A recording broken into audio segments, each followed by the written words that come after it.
Deep in the heart of Ohio, where community and passion meet, lies a club with a legacy as bold as the black and gold that they wear. From the organization's beginnings as one of the first MLS franchises ever, representing the people of the Rust Belt and symbolizing their resilience, camaraderie, and work ethic, the Crew have been a beacon for fans and players of this country. The team's journey is a tale of highs and lows. The organization has brought Columbus its first ever Major League Sports championship with MLS Cup glory. The fans have united against greedy capitalist owners trying to rip their club away from them for a profit, and the team has given players all across the world and from right in town an opportunity to make a name for themselves. The Crew's history is one of community, loyalty, and a love for the beautiful game that brings people together. In this video, we are going in-depth through the Crew's storied history, from their debut in Ohio Stadium to the electric atmosphere of Lower.com Field. This is not just a history lesson, it's a celebration of the people of Columbus's spirit, and hopefully, by the end of the video, you can't help but fall in love with the Crew.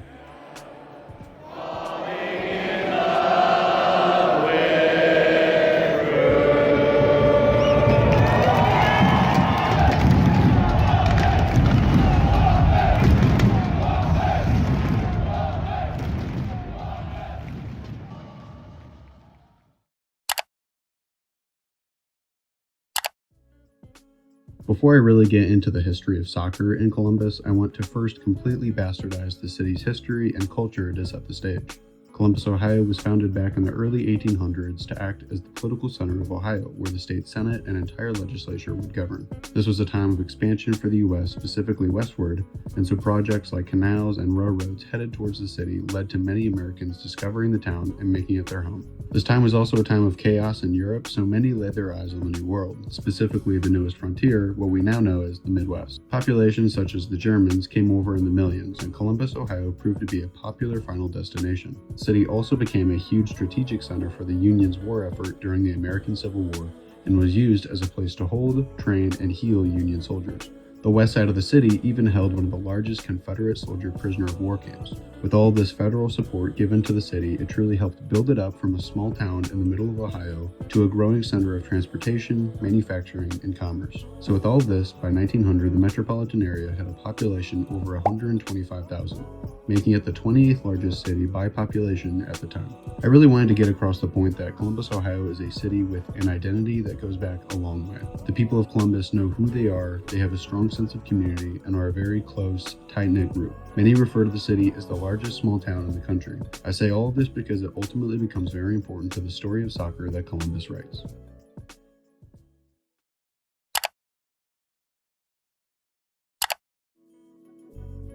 Despite professional soccer leagues existing in the US all the way back to the late 1800s and the strong soccer-loving ethnic populations present in Columbus, such as the Germans, professional soccer was really not too prominent in the city in the early 1900s. Soccer mainly thrived in strong, new immigrant cities on the East Coast where factory worker immigrants from Europe brought their love for the game over, and during the one day of the week they got to leave the factory, they would play and watch the sport religiously. These cities began regional leagues with their own teams and rules thriving among these populations. Then, attempts at creating a national standardization of the sport came shortly after when we saw federations such as the American Football Association arise. The AFA was founded in 1884, and it is the second oldest sports federation ever founded in the United States, right behind Major League Baseball.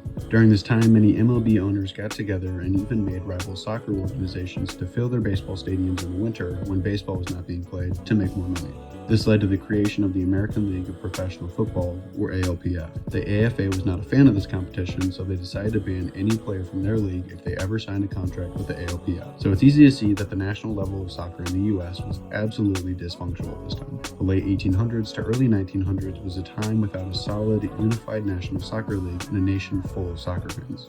Leagues kept popping up, competing with other leagues, folding, and then another league would show up until eventually the Great Depression happened. The Great Depression led to a lot of people being kind of poor and not exactly keen on spending money to watch sporting events like soccer games. And then World War II happened. And World War II was sort of a big deal, and things like sporting events became afterthoughts. So with all this happening in such short succession, any sense of momentum that the National Soccer League or Federation had was immediately killed, and soccer in the US was once again a thing played in local leagues, found in places like New York, other New England popular immigrant destination cities, and other immigrant centers in the country like the Catholics in St. Louis. Once the war was over, what many call the second professional soccer age began, and soccer started rising in attraction once again.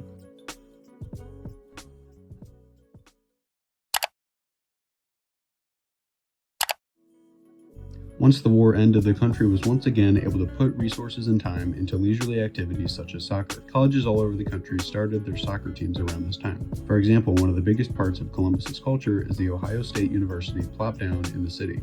The institution opened up around 1870, and it wasn't until after World War II the Ohio State University men's soccer team was founded. Coached by Bruce Bennett, in the 1953 inaugural season, the team played only 10 games and went 3-6-1. The very next season, the team had a new coach. Despite the less than ideal inaugural season, the team still plays to this day, and finally, organized soccer had been brought to Columbus. In 1966, the United States saw the emergence of two major soccer leagues that competed for the top spot. The United States Soccer Association was sanctioned by FIFA and essentially took a bunch of smaller clubs from Europe and South America and just uprooted them to be relocated to American cities to hopefully capitalize on the potential interest in the States. Their competitor and FIFA unsanctioned league was the National Professional Soccer League. The NPSL acquired a TV deal faster than the United States Soccer Association, and ultimately after the United States Soccer Association's first season, the two leagues decided to merge and created the North American Soccer League, or NASL, in 1968.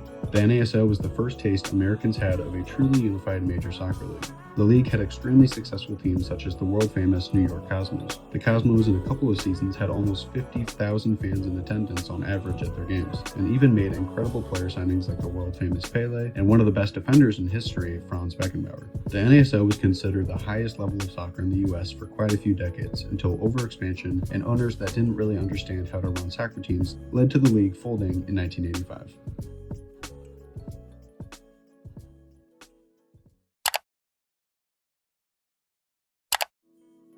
To see the rise of professional soccer in Columbus, however, you have to rewind a little bit. Despite the NASL being the big dog for nearly 2 decades, many smaller, lower-level leagues throughout the years continued trying to reach untapped markets. Columbus attracted many of these sorts of leagues throughout the years, the first of which being the American Soccer League, not to be confused with the North American Soccer League. The Columbus Magic played at Franklin County Stadium, now known as Cooper Stadium, which they shared with the minor league baseball team, the Columbus Clippers. The Magic actually had immediate success, winning the Eastern Conference in their very first year. However, in their second season, they fell to last in the East, and the team folded due to financial reasons. As quickly as professional soccer started in Columbus, it had died.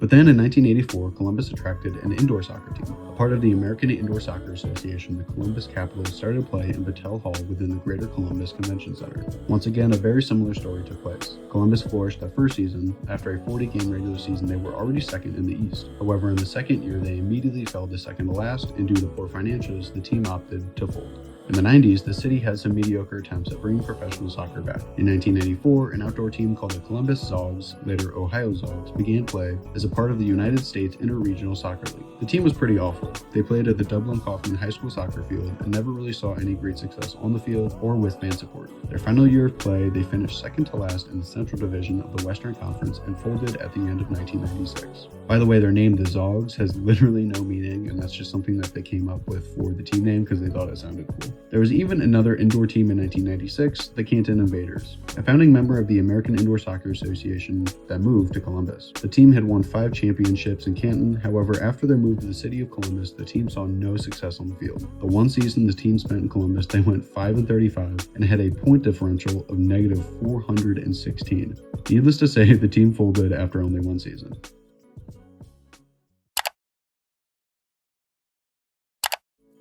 In the late 80s and early 90s, the country had been attempting to make a solid, reliable national soccer league for a century, and the only success that had been found was the NASL for a couple of decades.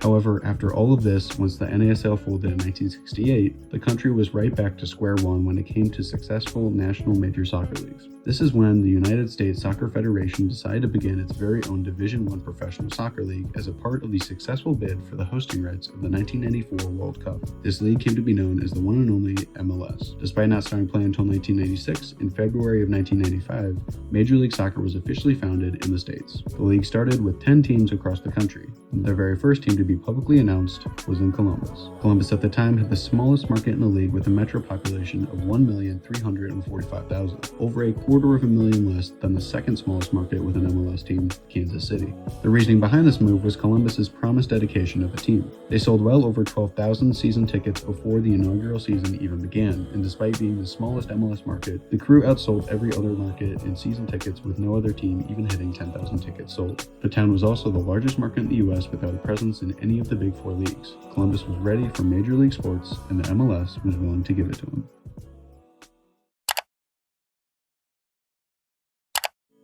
The team was temporarily named the Columbus Eclipse with its appeal to be in the league. The reason behind this was actually because of a solar eclipse that passed directly over the city right after the team hit the league's 10,000 season tickets deposit minimum. But despite the cool sounding name and interesting story, the organization decided to rename it to fit the city more. Many name ideas were thrown out by the people of Columbus, and I kind of wanted to go over just a couple of the more notable names that people threw out. The Columbus Sliders, the Columbus Evil Squirrels, the Columbus Fighting Cows, the Columbus Fighting Farmers, the Columbus Convicts, the Columbus Extreme, the Columbus Sons of Heaven, the Spirit of Columbus, Cowtown 11, Socrates, the Columbus Zoots, the Columbus Alley Cats, the Columbus Hooligans, and many more. Surprisingly, none of these ideas stuck out, and eventually we got the official name, the Columbus Crew. The logo features three men wearing construction hats, presumably being construction workers. This aimed to represent the ideal of Columbus being a city of hardworking people and as a way for everyone in the city, no matter their background, to feel like they can support the team and be a part of the crew. They also went with a black and gold colorway due to its classic, chic look, making it truly stick out among the colors of the other teams of the time and give them a strong club identity.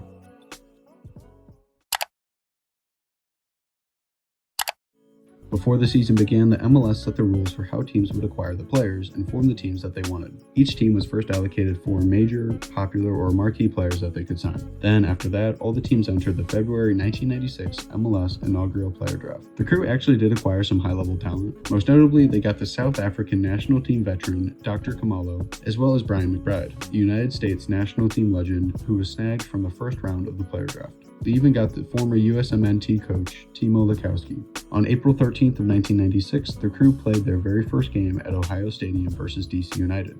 With a home crowd of 25,266 in total, the Crew gave DC a huge 4-0 loss. This was the biggest win of the first ever round of MLS games. However, in the next 21 games, the Crew only won 5 times. After this rough start to the season, Timo resigned and the head coach position was replaced by Tom Fitzgerald for the end of the season.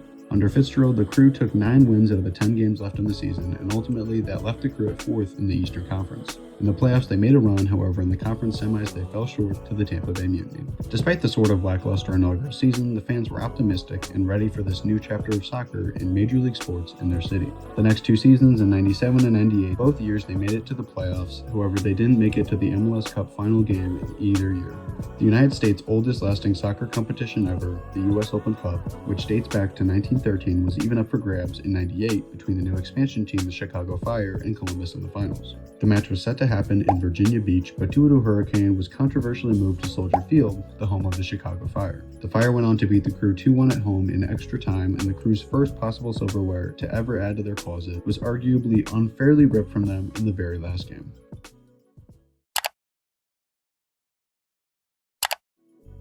After the first couple of seasons, the MLS was showing glaring problems. The league's attendance was already falling after the first season to dangerously low numbers. The already low attendance was exacerbated due to the fact that most of the teams were playing in massive 70,000 plus capacity NFL stadiums, which didn't look great when there were an average of about 14,000 fans at most games. One huge contributing factor to the failing of the league initially was also the overall rule set that MLS had created while trying to appeal to American audiences. For example, the clock ran differently in MLS than it did everywhere else in the world. Rather than going to 45 minutes and then additional time decided by the referee, the clock started at 45 minutes for each half and counted down. Once the clock hit 0, play was done. If it was tied when the time was out, the game immediately went to shootouts, not PKs, shootouts. The idea of shootouts actually started back in the NASL and was adopted originally by the MLS. The rules of the shootouts were simple. A player starts 35 yards from the goal and was given only 5 seconds to beat the goalie and get the ball in the back of the net. They could dribble, do moves to get around the goalie, or shoot it as far away as they wanted. The goalie could run out of the box as far as they wanted as well.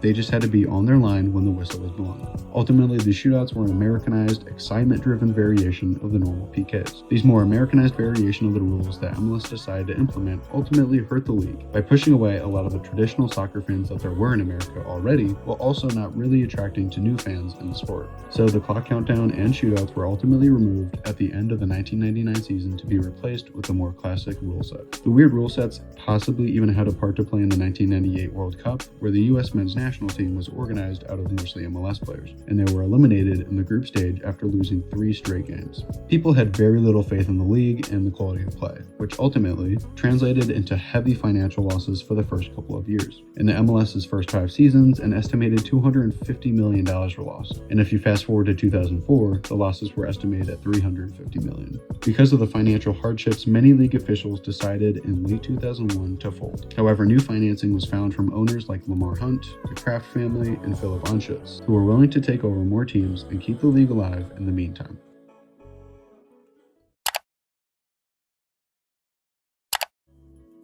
Despite all of the unknowns about the league in the late 90s and early 2000s, Columbus and their owners were willing to invest in their team. One of the main reasons the league was even able to survive was because of the outward support of some of the markets such as Columbus. This support all culminated in achievements such as the first soccer-specific stadium constructed in the United States since the steel athletic field built in Bethlehem, Pennsylvania in 1913. Columbus Crew Stadium, later known as Mapfre Stadium, later known as the historic Columbus Crew Stadium, was the first of its kind in the modern US. The Columbus Crew Stadium had a capacity of 22,555 with bench-style seating, and including standing sections would often squeeze even more fans into the building. The stadium was about 3.5 miles away from the downtown Columbus area and cost the organization $28.5 million to construct.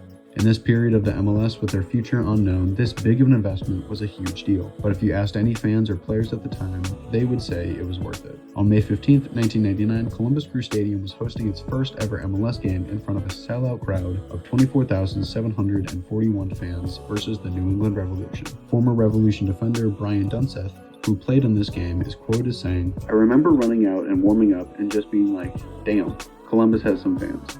You felt like the fans were on top of you. To be in Columbus and be out there for warm-ups and to see the cameras and know you're going to be on national television, it was important." Dunseth said, "To see the belief that Crew owner Lamar Hunt had to put that kind of money up to build the stadium, it was like, yeah, we made it." One of soccer's biggest hurdles in success was the venues the sport was played in. The only real option professional teams had was to rent out massive football or baseball stadiums that were simply not geared towards soccer crowds and most of the time didn't even display the colorway of the home team. However, with this project in Columbus, a new age of soccer in the US had begun, with teams all over the country constructing their very own stadiums to call home. These stadiums were geared towards the sport of soccer and thus the smaller crowds, which ultimately made games more enjoyable and have a more intimate and lively atmosphere. It also finally allowed teams to actually host games in a stadium that they owned, and thus they could make money off of the tickets, rather than paying teams to play in their stadium and seeing none of the ticket revenue. Columbus had been the catalyst that the American soccer world needed to push the sport forward in the right direction and get the sport to the point it's at today.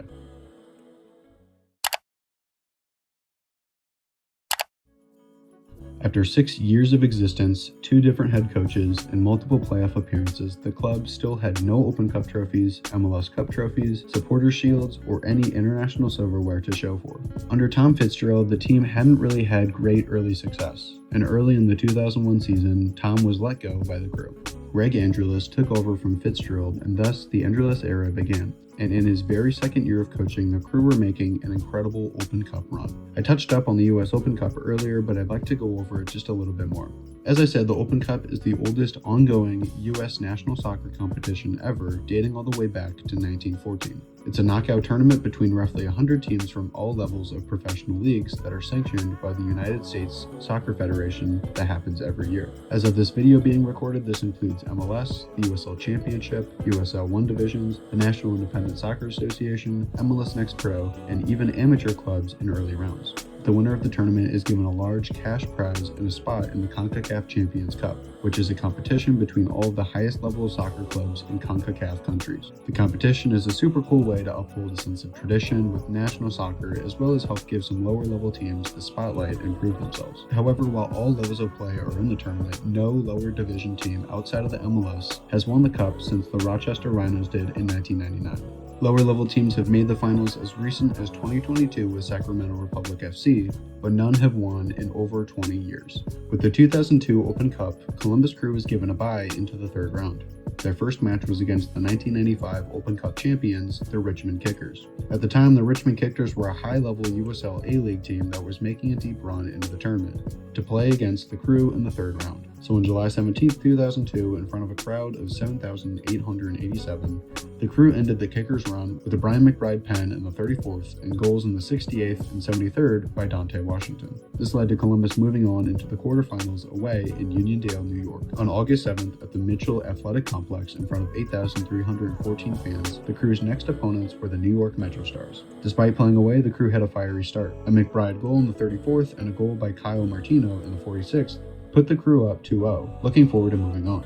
However, in the second half, in the 49th, Metro Star side Rodrigo Faraya scored, shrinking the gap. Even with the added pressure, the Crew held off and won the game 2-1, pushing them through to the semifinals against the Kansas City Wizards. The team was excited to take on the Wiz at home on September 10, 2002. Despite being a high-stake game for the Open Cup, the crowd was extremely small, due to the game being on a Tuesday with a recorded count of only 2,000 fans. Tragedy struck in the second minute when the Wiz scored with a Chad McCarty own goal, and then in the 62nd, Kansas started turning the knife with a second goal by none other than Kansas City's Chris Brown. However, the Crew's run was not done yet, and with goals in the 76th, 90th, and 108th, the Crew came back and won the game, sending them to their second ever US Open Cup Finals appearance. They had the pleasure of taking on the LA Galaxy. Something important to note, the Galaxy actually won their first MLS Cup in 2002, and the final happened on October 20th. The Open Cup final, October 24th. So the Crew were ready to take on the, as of 4 days ago, MLS Cup champions at home with a chance to win their very first trophy. Sports team. The Columbus Crew's bid for an MLS championship ended 12 days ago, but tonight the Crew had a shot at another title, one named for team owner Lamar Hunt. Jeff, congratulations to you. Hey, let's go, man. Let's go. I'll get it to you. All right. Jeff Cunningham letting Hunt know the Crew would do everything it could to win the U.S. Open Cup that bears his name. First half, Brian West to Freddie Garcia, and little Freddie puts it past the sprawling keeper. 1-0 Crew. Not sure if the Crew was on fire at that point, but the stands sure were. What's going on there? Then it was up to John Bush to keep it out of the net. He did so with help from guys like veteran Robert Barzija. Great save by Robert. Crew beats the Galaxy 1-0 to claim the Lamar Hunt U.S. Open Cup. This tournament has been played since 1914. The Crew has been around for 7 years. They finally get something big to celebrate tonight. The Crew did it. They beat MLS champions LA Galaxy and secured the US Open Cup 2002 trophy, putting the club's first piece of silverware in the closet.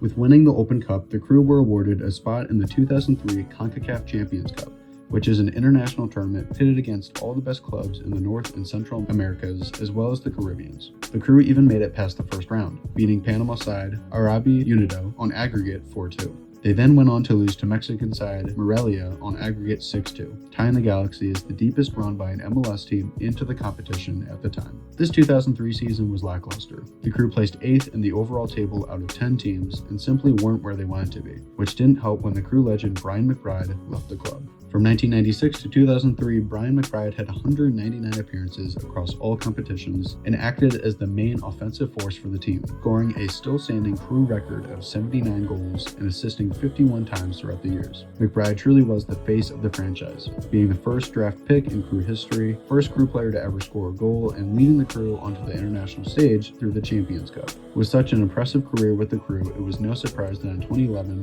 when the Columbus Crew Circle of Honor was founded to pay tribute to club legends, McBride was the very first inductee. So with McBride leaving, the future was just that much more somewhat unknown. An extremely important part of the team's identity was gone and needed to be filled in. So in 2004, the Crew signed Robin Fraser and Simon Elliott, both pickups proving their worth when Fraser won MLS Defender of the Year. Despite just recently winning the Open Cup, the club was clearly not done. This year, the Crew were soaring, setting a franchise record of 49 points of the regular season with a record of 12, 5, and 13. Their tail end of the season was one of the best runs of any MLS team ever, with an 18-game streak of not losing a single game, going 8, 0, and 10, winning the 2001 Supporter Shield. Despite such a form in the later parts of the season, the team ended up losing in the conference semis to New England. Thanks to the incredible regular season, the head coach at the time, Greg Angelis, won 2004 Coach of the Year. However, despite this, due to a poor performance in the playoffs and then a rough start in the 2005 season, he was let go only a few months into the next season.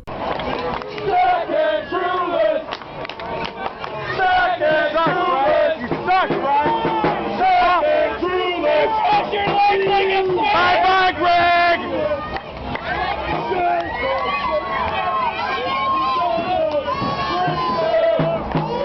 the end of the 2005 season, Sigi Schmidt, former UCLA and LA Galaxy head coach, was hired for the job and became the new head coach of the Crew. With experience winning the US Open Cup, NCAA Soccer Championships, and the MLS Cup, many were excited to see what Schmidt would do. And the answer was, start off really poorly. The first season he coached, 2006, the team had little depth and no star power. In August, the team had a 13-game streak of no winning, and Schmidt reportedly considered resigning right then and there. They ended the season with loads of injuries, inconsistent lineups, and a league low of 30 goals all season, earning them dead last on the table. Schmidt knew that big changes had to be made tactically and with the lineup. In 2007, only 3 players who were on the team in 2006 were still on the team. The team acquired now club legend attackers Guillermo Barros Schelotto and Alejandro Moreno, and even replaced club goalie of 5 years, John Bush. Despite all of the huge changes, the club still managed to not make the playoffs in 2007. Some speculated at the time that the management was simply not willing to offer more money to build a stronger lineup, and others simply claimed that Columbus struggled with attracting star power due to the small market. Ultimately, the Crew were in a strong rebuilding phase with plenty of growing pains as they began transforming the club into their greater vision.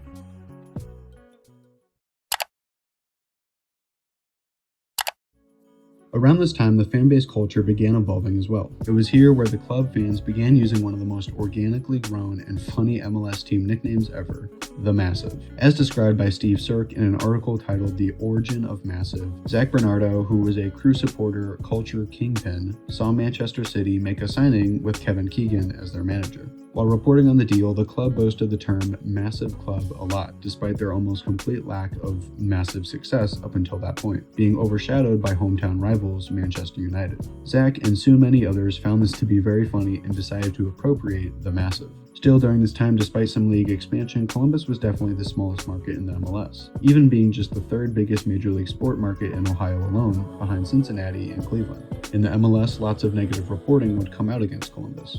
In 2001, for example, a newspaper reporter from England described Newcastle United's across-the-pond trip to the States, writing about how the team flew from Washington, D.C. to an altogether less fashionable part of the United States. Even in Columbus, soccer was completely overshadowed by the all-dominant Ohio State University football team support. Ultimately, the Massive was fully embraced by the Crew as a funny, self-deprecating joke about a team that was given very little respect, playing a sport that was given very little respect, and a city that was given very little respect. So in this rough, hard-to-watch rebuilding phase of the team's history, the Massive was a perfect self-deprecating joke. On forums and message boards, Crew fans would throw out the team's name into crazy European club transfer rumors. Unfortunately though, of course, usually the star player wasn't ready for the responsibility and pressure that comes along with such a massive club and would not transfer to the great black and gold. In 2008, with a team that began to make sense and newly founded supporter groups like the Crew Union, Hudson Street Hooligans, and La Turbina Amarilla, fans began having a lot more respect and pride for the club again. The supporter section in the stadium came to be known as the Nordic. There's an urban myth that during a game between Toronto and the Crew,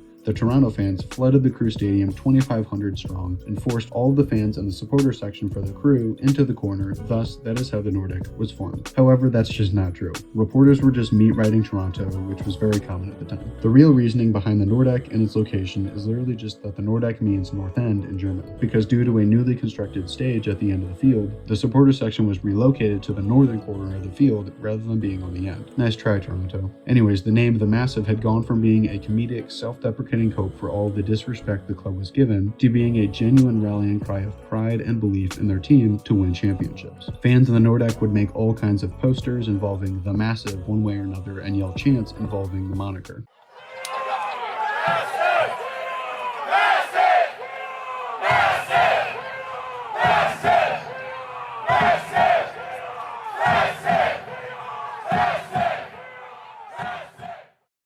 Team captain Frankie Heddick spent a 1-game suspension absolutely thrashing beers with the fans at a tailgate instead of hiding away in some business suite. That was massive. That is what the nickname was and always will be for the Crew. As Steve Sirk wrote best, massive can be many things, but it's not any one thing. It can be used as a self-deprecating joke, but it's not just a joke. It can be used as an expression of pride, but it's not just a boast. It can be used to entice the public to become part of a special community by buying season tickets, but it's not a marketing term. Massive is much too massive for that. In all permutations, the massive is how the fans came to define our sport, our club, and our city. We are massive.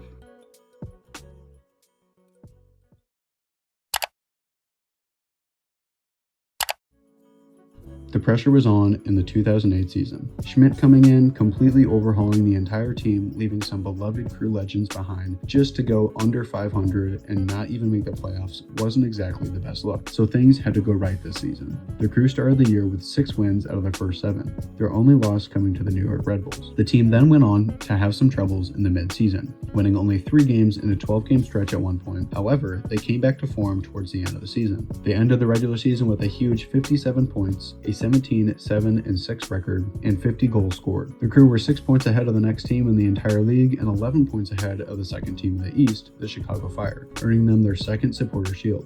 For their incredible regular season, Schmidt won MLS Coach of the Year. Schelotto was confirmed as the driving force behind the Crew's offense this year and led the league in assists with 19, as well as scoring 7 regular season goals, earning him the 2008 title of the league's most valuable player. Schelotto, Robbie Rogers, and Chad Marshall were all named in the MLS Best 11, and Marshall even won Defender of the Year. The Crew were an MLS powerhouse. No longer was it a story of a small-town underdog biding their time against the stars from big markets like LA or DC. Now it was their time to eat. The Crew were pitted up against the Kansas City Wizards in the conference semis. The conference semis at this time were a 2-leg aggregate series which took the Crew out to Kansas City at Community America Ballpark for their first leg. The game had an extremely slow first half with very few chances to show for, but the second half got messy. Davey Arno from Kansas City scored with a header from Claudio Lopez's cross into the box in the 53rd. In the 75th minute, Herculez Gomez from Kansas City was given a red card for doing a sweeping 2-leg tackle on Padula in the back of the leg. Gomez had broke a New England player's leg earlier that same year, so it seems like it wasn't very out of character.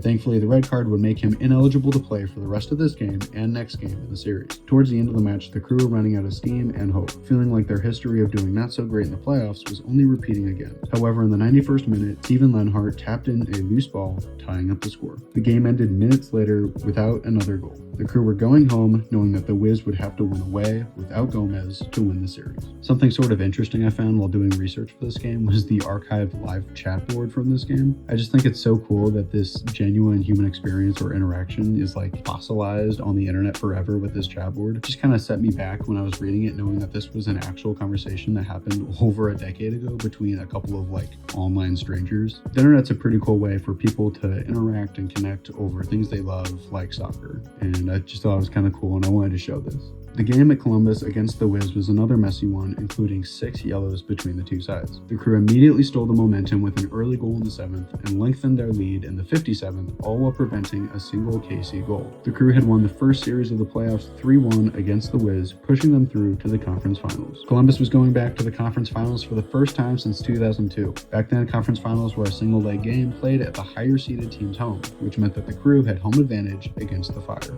This game meant more than any recent game in any Crew fans' memory. The team had never won the conference finals and advanced to the MLS Cup in their history, and leading the Fire was none other than Crew legend, or traitor, Brian McBride. In front of a crowd of over 14,000, the Crew were ready to see their team win, but the game did not go as planned. With a debatable call and quick throw-in and a beautiful cross given right to Brian McBride, he hit a perfect header right into the back of the net for the Fire. But it wasn't until 20 minutes later that the Crew would get just as beautiful of a header from Chad Marshall on a free kick, tying the game 1-1. Then right after in the 55th, on a messy push forward, the Crew got Eddie Gavin the ball for him to hit a disgusting grass cutter right into the left corner of the net, securing the Crew their second goal, making it 2-1. The rest of the match was a stalemate, which meant for the first time in Crew history, they were going to the MLS Cup. The Crew were going to the MLS Cup and facing the winner of the Western Conference. What's weird is that the Western Conference champion this year was actually the New York Red Bulls. At this time, the top 3 teams in each conference made the playoffs, and then the next 2 teams were based off of the highest points totals, because why not make the MLS playoffs as overcomplicated and confusing as possible? So despite being 5th in the East, the Red Bulls essentially kicked out the Rapids from the playoffs, and New York was sucked over into the Western Conference as a 4th seed. New York, as the lowest seed in the Western playoffs bracket, took down both Western Conference regular season frontrunners, the Houston Dynamo and Salt Lake. They were having an incredible playoff run and had even beat Columbus twice in that regular season already. Regardless of who won, both teams would be making club history and winning their first ever MLS Cup, setting the stage for an incredible finals matchup. Both teams flew out to the neutral site in Carson, California to play at the Home Depot Center in front of 27,000 fans for the Cup. An incredible team performance and possibly the best individual performance in an MLS Cup game ever from Schelotto with 3 assists and many near goal scoring opportunities, the Crew had cemented themselves into MLS history, winning their first ever MLS Cup. Winning both the Supporter Shield and MLS Cup in the same season, the Crew joined an exclusive group of only 4 organizations at the time who had completed such an accomplishment, featuring DC United, LA Galaxy, and the Kansas City Wizards. Schelotto was named the match MVP and became only the 3rd player to win the MLS Cup MVP and League MVP award. Will Hesmer, the Crew goalie, was also the first goalie to record 0 saves during the MLS Cup final. The Crew had brought a Major League Sports championship to the people of Columbus for the first time ever. After the 2008 season, Sigi Schmidt was hired as the head coach of the expansion team, the Seattle Sounders, which sparked controversy. Ownership believed Schmidt was talking to the Sounders during the last season he was with the Crew, despite not being allowed to in his contract. Regardless, the Crew were turning the page of a beloved chapter in their history and saying goodbye to one of their most accomplished head coaches in history, excited if not anxious for what the future held for the team.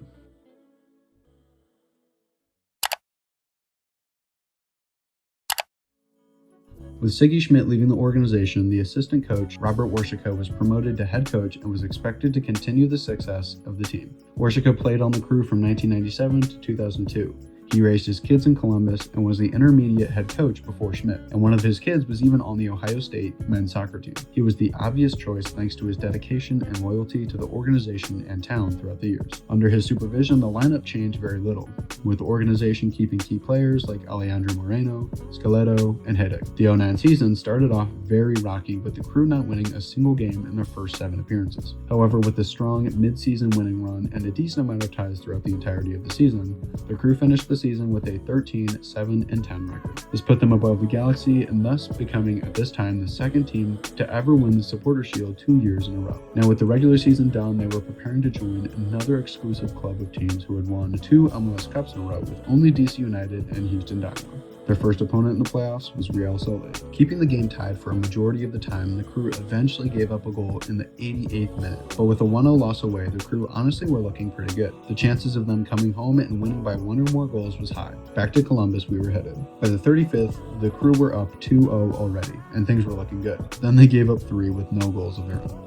Despite another incredible regular season, the Crew lost in the first round of the playoffs to Real Salt Lake on 4-2 aggregate, and their back-to-back championship hopes were killed. After taking down the Crew, Real Salt Lake went on to beat David Beckham and the Galaxy in the 2009 MLS Cup final. Despite a pretty underwhelming end to the season, with a lackluster 3 wins out of their final 8 appearances in the regular season, and an early exit in the first round of the playoffs, the year wasn't all terrible.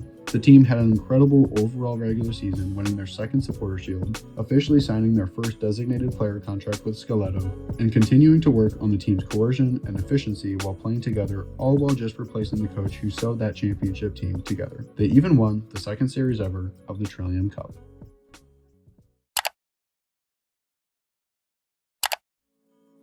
What is the Trillium Cup? The Trillium Cup is an annual cup rivalry between the Crew and Toronto, with the team that has the higher aggregate taking the trophy home that year. The story behind the cup started in 2008 when both mayors of the cities made a deal that whichever mayor's team lost would have to wear the other team's jersey. The reason behind the name Trillium is because the trillium is the official flower of the Canadian province Ontario and the official wildflower of the state of Ohio. This geographical rivalry and newly made cup fostered a lot of support from both teams. In 2008, for example, 2,500 Toronto fans bought tickets to the first Crew vs Toronto Trillium Cup game and filled the away section at the Columbus Crew Stadium, which is actually what started the myth I talked about earlier of the Nordeck being moved at the corner to make room for Toronto fans. Once again, that is not true about the Nordeck. Nice try, Toronto.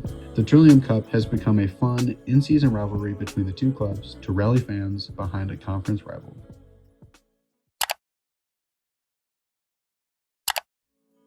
Overall, 2010 felt like a year of possibility and falling short right when it mattered the most for Crew fans. Unfortunately for the organization, the next couple of years would see this trend of falling short competitively and a much-needed rebuilding phase for the team. The next year in 2011, they were kicked out of the Open Cup by the Richmond Kickers of the USL Pro League, which marked the first ever time the team had been eliminated by a third division club. Then they went 500 in league play with a 13-13-8 record and lost once again in the start of the playoffs to Colorado, marking a 3rd season in a row of immediately falling out of the playoff. Thankfully though, though, things only got worse in 2012. The team once again lost in the Open Cup for a USL Pro team with their 2-1 loss to the Dayton Dutch Lions in the third round. In league play, they finished 15, 12, and 7, just missing the playoffs for the first time since 2007. The poor on-field performance was not the only heartbreak for the organization this year, with an off-field tragedy that happened to a rookie midfielder mid-season. In the middle of the 2012 season, Kirk Urso, an American-born MLS supplemental draftee, passed away from a heart disease at the young age of 22. One of Kirk's teammates, Rich Balchin, once hearing the shattering news, is quoted as saying, "He had such a caring heart, such determination, and honest work ethic. He had unbelievably witty humor and was one of my good friends. An absolute class act. I will see him in heaven." While researching for this segment, everything that I could find of people talking about Kirk always involved his humor, insane work ethic, and always humble attitude. Kirk was the true human embodiment of what it means to be a great player, teammate, and friend.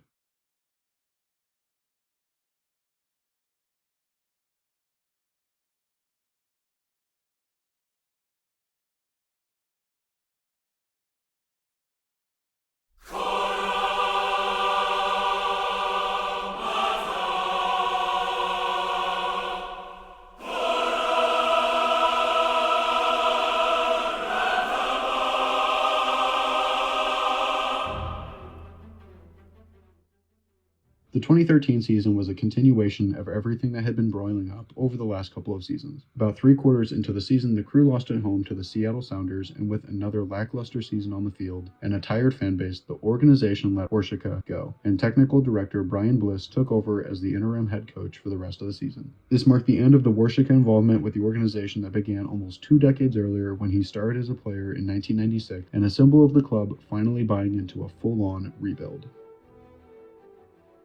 July 30th, 2013. A day that changed the Crew forever. The day that Anthony Precourt became the second investor-operator in the history of the club.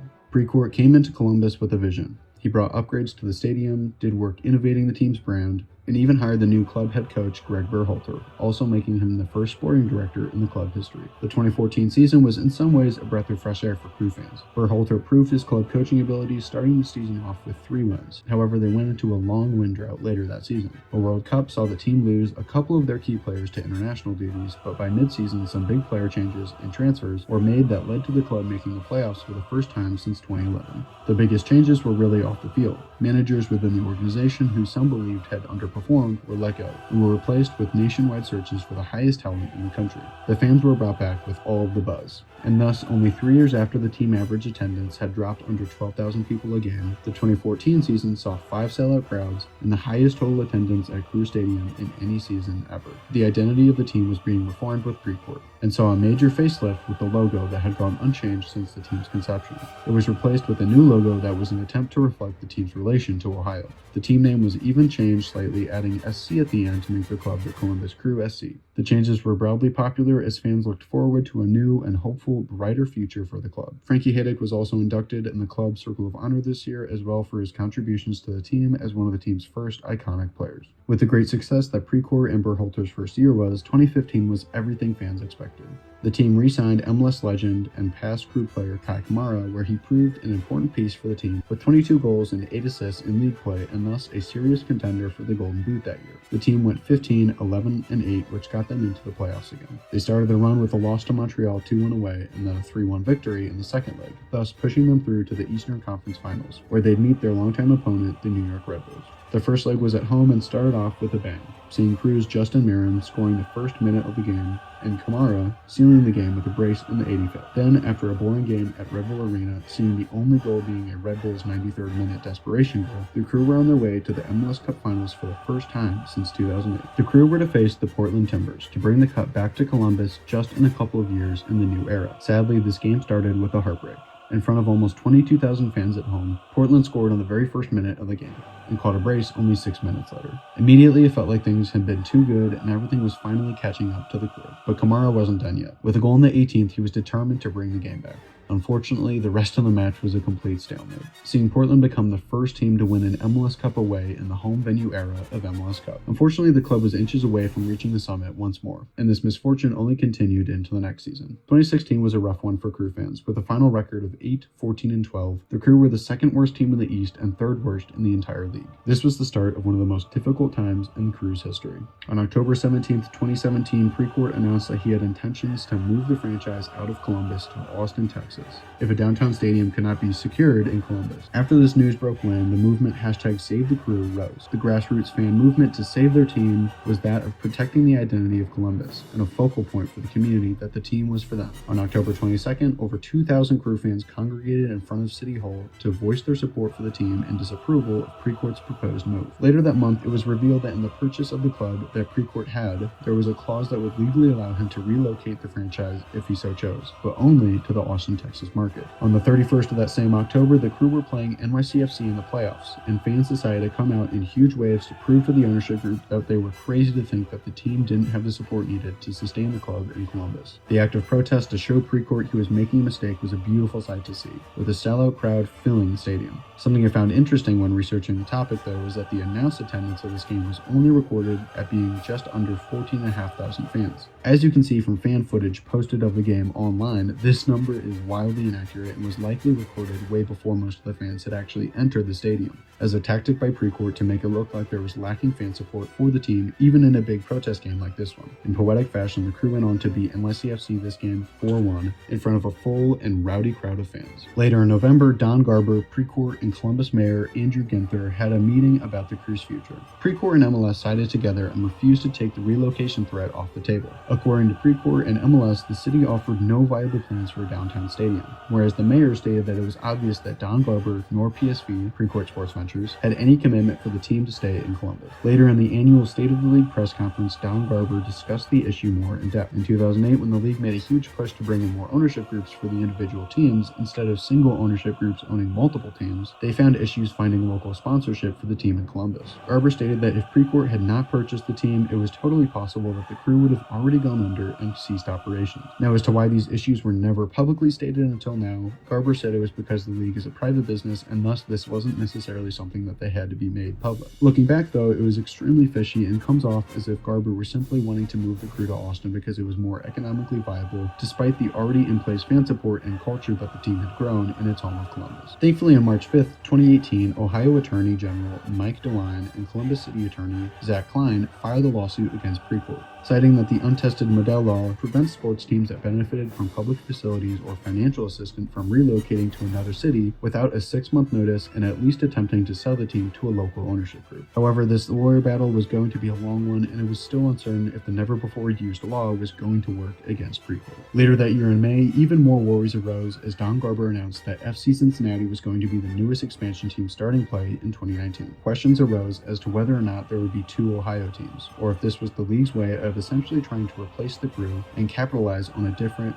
more economically viable market in the nearby vicinity. Then in July, it was announced that there was a real estate bid being put out on sites in Austin for a new soccer stadium. This worried many that the league was already giving the go-ahead for the Austin move. On August 15th, the Austin City Council voted 7-4, approving a stadium lease with the Precourt Sports Ventures in North Austin, furthering the idea that a team was going to be in Austin soon, whether the Crew stayed or not. Only a week later, the organization revealed that the name of the future Austin MLS team was Austin FC, with their green and black colorway as well as the team's new logo. Thankfully, only a couple months later, great news arose. In the end, the grassroots campaign of picketing, finding funding from the community, and working hard with the laws in place to fight the removal of their beloved team, the Crew were officially staying in Columbus. In October of 2018, the Cleveland Browns owner Jimmy Haslam announced that he was in the process of buying the Crew with other local Columbus groups. The MLS later announced that with their willingness to continue working with the Crew and keeping them in Columbus, they would allow Precourt the rights to a team in Austin if the deal goes through, with the Crew staying where they were as well. Under the deal, the Modell Law lawsuit was dropped that day and both sides were given what they wanted. On January 1st of 2019, the Crew franchise was officially transferred to the Haslam family and Crew physician Dr. Pete Edwards. This new ownership group immediately announced that they'd be building a new state-of-the-art stadium for the Crew in the Arena District of downtown Columbus, immediately doing what Precourt almost moved the entire franchise for because he couldn't.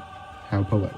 The pre-court era of Columbus that had been overall a disappointment and nearly ripped the team from the town it called home was finally over. Pre-court sports ventures kicked bricks and went to work down in Austin, while many of pre-court's goons that he had hired in the organization were removed as well. Greg Berhalter took the U.S. men's national team coaching position, one that he famously thrived in. And so in 2019, Caleb Porter from the Timbers was hired on as the new coach. They even hired a new president, Tim Bezbatchenko from Toronto. On a side note, it was also the season that Siggy Schmidt was finally initiated into the Circle of Honor, joining Hayduk and McBride. With the chaos that the potential relocation brought within the organization, the quality of play around this time was not great. When your club is fighting a political battle to stay in their hometown, understandably, the quality on the field may not be at its highest level. But the new ownership group and management was ready to get the ship guided back in the right direction after the 2019 season.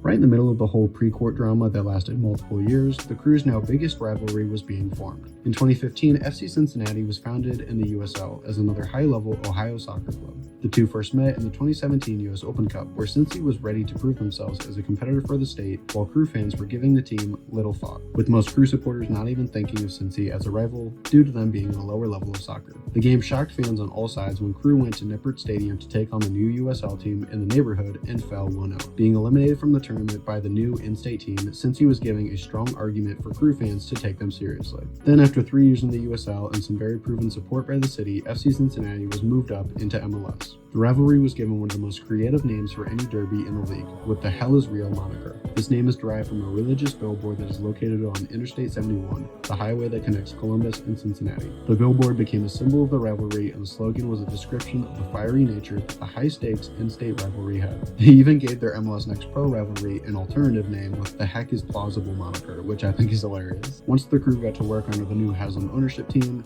and Cincy got their footing in the league, this led to the rivalry really beginning to heat up.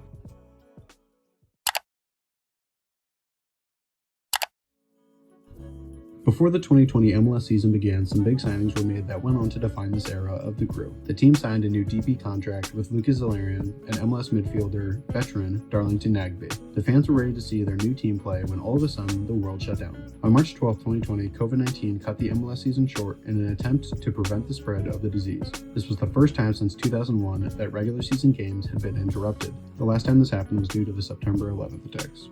Each team had played only 2 league matches, and many fans thought the 2020 season was over after the suspension length was extended over and over again. Then on June 10th, it was announced that the teams would be traveling to Florida on the 24th to play in the MLS's Back tournament. The tournament was going to be 54 matches total played throughout the month. The 26 teams were split into 6 different groups based on conferences. One group had 6 teams and 5 groups had 4 teams.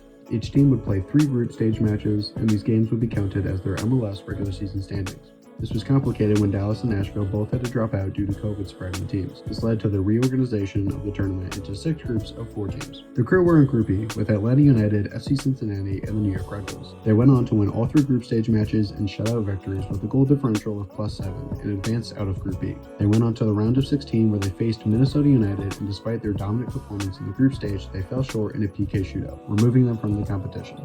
The team wanted a chance to really prove themselves after the upset that was the Minnesota game, so fans were excited when regular season games were announced to be making a return on August 12th. Decision day came on November 8th, with the Crew being 3rd in the East by the end of the COVID season, which put them at home against the Red Bulls in the first round of the playoffs. In front of a COVID restriction max 1,500 fans, the Crew dominated the Red Bulls in a 3-1 performance. This win then saw Nashville coming to Matthew Stadium next, and with Nashville losing 7 key players to COVID protocol, the Crew took a 2-0 victory in extra time. In the conference finals, New England was trying to make a run to a possible first ever MLS Cup for the organization and gave the Crew a scare. The match ended with a nerve-wracking close score of 1-0, Crew over the Rev. This pushed the Crew to the finals against MLS Titan, the Seattle Sounders. The Crew made easy work of the Sounders with a dominating 3-0 victory in front of the smallest crowd for an MLS Cup final ever of only 1,500 socially distanced fans. The Haslam era brought a championship trophy to the Crew once again, only 2 years into their ownership, with a dominating run, scoring 9 playoff goals and only allowing 2 the entire campaign, with 3 complete shutouts. The next year was the first big misstep in the Haslam era. The team announced that they would now be known as Columbus SC and only use Columbus Crew informally. This rebrand was extremely negatively received by fans. The new logo was also described by supporters as generic, corporate, and soulless. These changes were all done without the input from fans or fan groups, which led to supporters calling team president Tim Bezbatchenko as a traitor to the identity of the team and the community. As a result of the insane backlash, the team announced on May 17th that they would keep Columbus Crew as the official name. The SC was also dropped from the brand as it was added under the pre-court era, so the name would once again just be Columbus Crew. A lot of these transgressions by the club were sort of overlooked because of the exciting reveal of the new downtown stadium, Lower.com Field. The team started play this season in Mapfre Stadium, but on July 3rd, the home opener of Lower.com Field brought a new breath of life into the club. Despite the fancy new stadium, though, the 2021 season was sort of underwhelming, with a 13-13-8 record and the Crew missing the playoffs. The 2020 championship got the team into the CONCACAF Champions League, however they fell out after a 5-2 aggregate series against Monterrey in the quarterfinals. The team did win the MLS Cup over Cruz Azul at home 2-0, however this is about where the success ended that year, as it felt they were having a championship hangover. With the new, extremely high standards that the management was clearly setting for the team, Caleb Porter was let go at the end of the 2022 season as the team once again failed to even qualify for the playoffs, and the head coach role was replaced with Wilfred Nancy from CF Montreal in December of 2022 to give him time in the offseason to try and get the team ready for the next season, hopefully changing the direction of the club. Under the new French coach, the team had a dominating 2023 regular season. Losing only one game home all season, Lower.com Field was officially a fortress and helped lead the team to a 16-9-9 record. Nancy implemented an exciting style of play to the team with a strong focus on baiting defenders with possession to eventually strike open spaces with hard-driven forward balls or cross-field movement. With in-state rival Cincinnati having a nearly record-breaking season and winning the Supporters' Shield, the teams each exchanged wins and losses in their regular season meetings. These playoffs were a big moment for soccer in Ohio, and each side was ready to prove their dominance of the region. The Crew started the playoffs with a best-of-3 series against Atlanta that went all 3 games and saw Columbus come away victorious. The next opponent was right south of Atlanta, with Columbus going to Orlando and having to beat one of the most offensively explosive teams in the league in their very own home. In overtime, with a 93rd minute goal from Ramirez and a brace from Hernandez in the 118th minute, the Crew were going into the Eastern Conference Finals, facing off against none other than FC Cincinnati. With Cincinnati having the best regular season record, the Crew were going to TQL Stadium to face off for the state. In this Eastern Conference Final, with a spot in MLS Cup on the line, a hell is real derby, 110 miles separating FC Cincinnati and the Columbus Crew. Henza quickly to Vasquez. Can he get the shot away? Vasquez! Advantage. Acosta curling and in!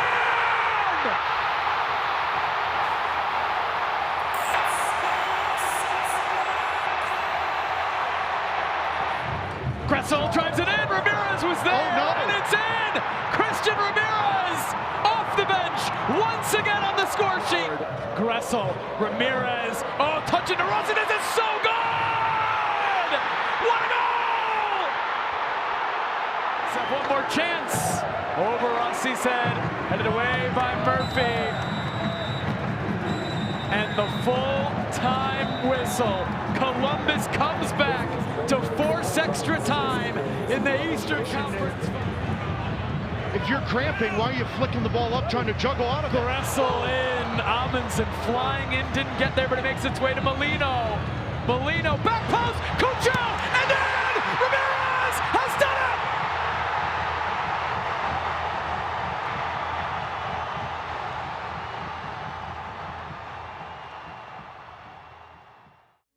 The close rivalry between the two clubs, the struggle for dominance over the state, the high performances by both teams that season, and the late dramatics and extra time comeback are all reasons why this conference final instantly became an MLS classic and a defining moment of this era for the Crew. Columbus then went on to host LAFC at Lower.com Field on December 9th, where they denied their dream of back-to-back MLS Cups with a 2-1 score and brought the championship to the new stadium for the first time, the second cup in the Haslam era, and the third cup in Crew history. The next season in 2024 was one of the Crew's busiest of all time, with their 2023 Cup win that put them into the CONCACAF Champions Cup. They pushed their way through Houston, Tigres, and Monterrey to get to the final. The win over Tigres became the first time an American club has ever eliminated a Mexican club away in the tournament. The Monterrey win became the first time an American team had won away in Mexico to be pushed through to the finals. The team went to Pachuca, which has over 7,000 feet of elevation compared to Columbus, which already showed a serious challenge for the players physically to prepare for. To add on to the already uphill physical challenge this game was going to be, the team all contracted a stomach bug of some sort in the hotel hotel that they stayed at the night before the game. This led to the players puking and having diarrhea, becoming extremely sick, dehydrated, and overall unprepared for the final the next day. All of this led to a 3-0 thrashing, and Columbus's dream of becoming the 4th U.S. team to win the tournament died that day. Many believe that it was possible that the hotel that the team had stayed at purposely gave the team bad food in order to harm the team's ability in the game. No evidence of malintent was found, and we'll never know what caused the entire team to have such physical reactions right before the game. The deep Champions Cup run that Columbus made was that much more heartbreaking to fall short so close to winning it all because of the strain it was on the team throughout the season. The extra games and focus the team had on the tournament over regular season play caused clear fatigue within the team and most likely threw a wrench in the otherwise dominant regular season. The Champions Cup run wasn't the only extra fixtures the team played though. Leagues Cup coming up, many teams are eliminated early on, giving the teams roughly a month to rest, train, recover, and prepare for the final leg of the regular season. However, this 2024 team was ready to bring some silverware home. Their crew made easy work of Sporting Kansas City in the round of 32, thrashing them 4-0. This pushed them through to take on Messi's Inter Miami as a trial run for the expected face-off in the MLS playoffs between the two Eastern Conference giants later that year. Columbus came away triumphant with a 3-2 victory. They then went on to beat NYCFC in PKs and breezed by Philadelphia Union 3-1 to get to the Leagues Cup finals for a finals rematch with LAFC. LAFC had a sour taste in their mouth. With an incredibly talented and proven lineup, the team had come short at the very end multiple times in recent memory, most notably in last year's MLS Cup final against the Crew. They were ready for a trophy with the added little taste of revenge for the 2023 Cup. The Crew squeezed a goal in right before half in the 45th minute, but the second half didn't start off as planned, with Giroud heading a goal in off of a corner kick. The rest of the game was a fierce battle, but a total stalemate. That was, until the 92nd minute, with a confusing goal that was definitely supposed to be a cross by Cucho Hernandez, but snuck in by the LAFC goalie, Hugo Lloris, to give the Crew the upper hand with only a couple minutes to go. With LAFC getting desperate, they had an extremely high press, trying to get anything into the back of the Crew's goal to keep the dream alive. At the end of the game, the ball was kicked out of Columbus's box and gave the Crew a 2-on-1 with Cucho and Russell Rowe pushing forward, trying to seal the deal on the Leagues Cup. Russell Rowe buried it into the net and secured Columbus's 3-1 victory and Columbus's next piece of shiny silverware. Later that season, the Crew lost the Campeones Cup against Club America 4-5 in a PK shootout, and ultimately due to the extra games from CONCACAF Champions League, Leagues Cup, and Campeones Cup, all on top of normal leagues play, this finally caught up to the team in the MLS playoffs. After a crazy 19-6-9 season, the Crew were the 2nd seed and facing off against the 7th seed, longtime opponent, the New York Red Bulls. Despite being hailed as the best team in North America at the time, the Crew were shocked in the first game of the best-of-3 series by the Red Bulls, losing 1-0 at Lower Deck Field. The next game took them to Red Bull Arena. The Crew struck first with a goal in the 55th, however the Red Bulls responded only 9 minutes later in the 64th. They then even took the lead after a pen scored by Forsberg in the 80th. However, in classic Crew fashion, they were given hope in the 96th minute thanks to a corner kick goal scored by Christian Ramirez. This pushed the two teams to PKs where the Crew were to be fighting to stay alive in the playoffs. Things were looking good for the Crew with 4 goals straight scored and a goal missed by the Red Bulls. The Crew then went on to miss 3 goals straight, and with the final Red Bulls goal by Edelman, the Crew were officially eliminated from the MLS playoffs after many expected them to be one of the favorites to take it all that year. As I write this script, that is where the Crew's history meets the present. The story of the Columbus Crew is more than just the soccer that they play on the pitch. It's a testament to the unwavering spirit of a community brought together by its love for the beautiful game. From the construction of the first soccer-specific stadium in Major League Soccer to the grassroots campaign to save the club from relocation, the Crew have not just made history, they've shaped it. As the team continues to evolve, inspired by the pride of the Nordic and the dreams of the black and gold faithful, the Columbus Crew stand as a beacon of passion, unity, and real community in American soccer. Their journey is far from over, and as long as there's a ball to kick, their story will continue to inspire fans across the world. Stay massive, Columbus.